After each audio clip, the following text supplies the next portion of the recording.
So for EOS, they just reported this morning. It was their first. Well, let me set the stage for EOS as well. So last quarter, they missed expectations and guidance fairly dramatically, and investors or they lost confidence with a lot of investors Right. because they kept reiterating that they were going to hit these targets and they didn't even come close. Um, my read on it, and maybe I'm just ignorant, was they were just overly optimistic and they need to work on setting proper expectations. So this quarter was important. It was, to me, extremely important that they either met or exceeded expectations. So this was their first double beat. They beat on revenue and EPS with a caveat, which was there was a one, as always, there's a one-time, event that caused EPS to skyrocket. Gotcha. Um, but revenue, they did genuinely beat it. And this is the first time they beat revenue expectations in over a year. And revenue is what they're setting guidance for. They're not setting guidance for EPS. So Okay. that's what really mattered to me. They are still expecting target total revenue by the end of the year to be $300 million to $400 million. This is what they've said since last quarter. The big piece of news, and I don't know how I should feel about it, is they partnered with Cerberus, I think is what it's called, Cerberus. They're I think, investment company, private equity company, uh, to start a joint venture called Frontier Power USA, which is an independent power producer. So this is a totally separate entity. Cerberus is putting up $150 million.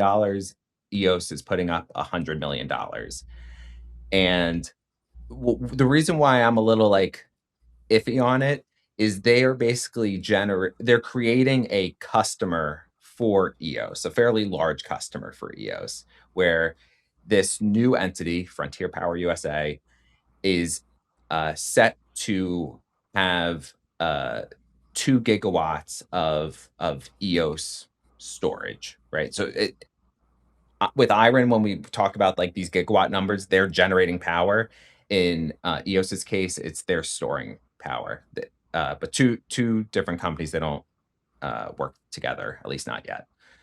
Um, so I'm not sure if this is an example of like it's almost like a company dog fooding their product at like an extreme scale, especially when it's a newer technology to kind of show off that it works at scale. And they felt like this was either needed or beneficial to the business. Or is this a red flag where they're not getting clients as quickly as they would like and they feel like they need to do it themselves?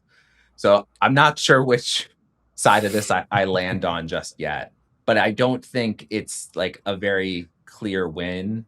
And to me, it just feels a little messy, is my What initial what percent reaction. what percentage of your portfolio is in this company? I think like 2%, Okay. maybe less. Yeah, But 2%, you've been 2.2%. increasing it though. You're still sort of like a buyer of Uh, this. so I have been increasing it, but when everything went down due to the war, I actually didn't increase EOS because they're kind of Okay. on the chopping block for me, Gotcha. where I'm kind of assessing them over the next, let's say, call it 3 months. Whereas Gotcha. I was buying Iron, I was buying Micron, I was buying Meta. Like there were other things I was adding to. Where EOS, I'm I'm I'm I'm figuring it out.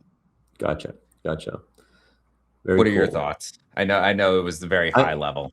Yeah, no, I mean, I also, for similar reasons, I'm not in EOS either. Not in my wheelhouse right now. I haven't started looking. I'm also not like looking to deploy cash to other things. I want to actually build a larger cash position. So yeah, I'm not actively looking for more investments.